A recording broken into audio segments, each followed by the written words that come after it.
Hey guys, it's No Fear Friday, the day of the week that I like to shine the light of truth into the darkness of my fear. And today's No Fear Friday word of the day for me is the word surrender. I feel like it's a word I've talked about a lot on these videos that I accidentally started a few weeks ago. But it is a word, it's a concept, an action that honestly for me has become like the biggest antidote for my fear, the biggest weapon in fighting this battle of fear. And it's something that I kind of like learned subtly, just over time, probably lifelong learning. But it really is. It is a weapon. The idea of surrendering that thing that you fear. I mean, just think about when I say fear, like kind of what's the first thing that pops into your mind, right? Think about that thing. And I mean, you can kind of almost feel yourself like holding on to it, right? Maybe you're holding on to a dream or a plan or a goal, or maybe you're holding on to a person, a relationship, finances, whatever that thing is. Maybe it's your very life. Maybe it's your health.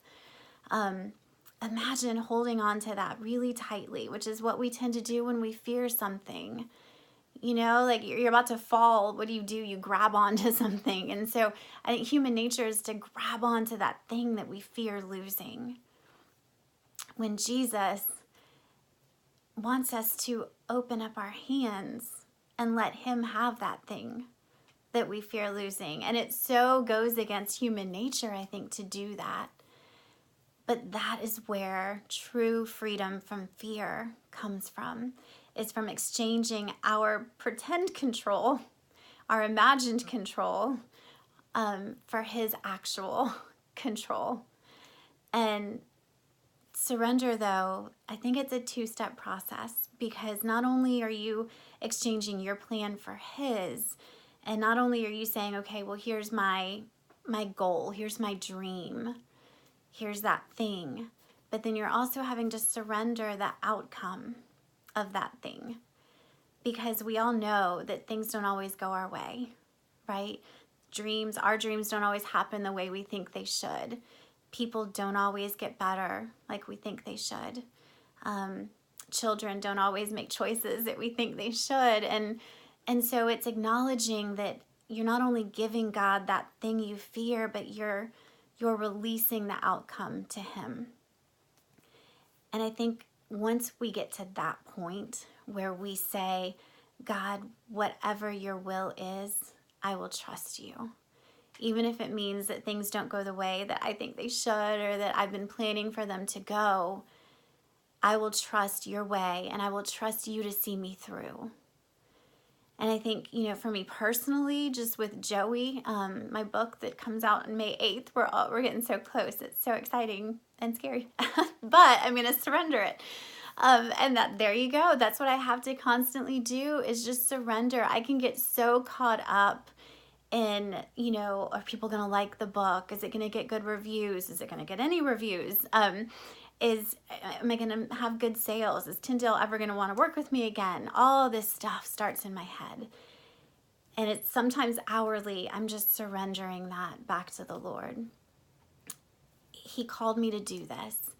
I mean, none of this makes human sense. Me doing this right now, like none of this makes human sense to me. So this is all God's calling. And so I just have to continually surrender the outcome to him. And that's where fear is fought, is by giving my pretend control over to the one who has actual control and trusting him. This book might not sell well. And you know what? God is still good. And his plan is still good. And his calling on me is still good. And this book might sell really well. And God is still good. And his plan is still good. And his calling on me is still good. The results are not my concern. Having to surrender my son when it was time for him to start driver's ed and get behind the wheel of a car, I've never known such fear. And I had to surrender my 6'1" baby boy back over to the Lord, trusting God that no matter what happens, I mean, of course, I prayed legions of angels around that car, which if I could see with spiritual eyes would probably be funny. But, realizing that ultimately God's plan for my son is good. And God will see us through whatever happens. And of course, my prayer is for safety and legions of angels and all of that. But just having to trust that ultimately, no matter what, God will see us through. So what is that thing today for you? What is that thing that you are holding on with white knuckles to?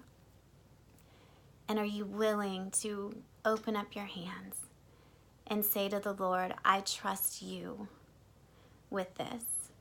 I trust the outcome to you. I trust the results to you. I trust that no matter what, you are going to be with me and you are going to see me through.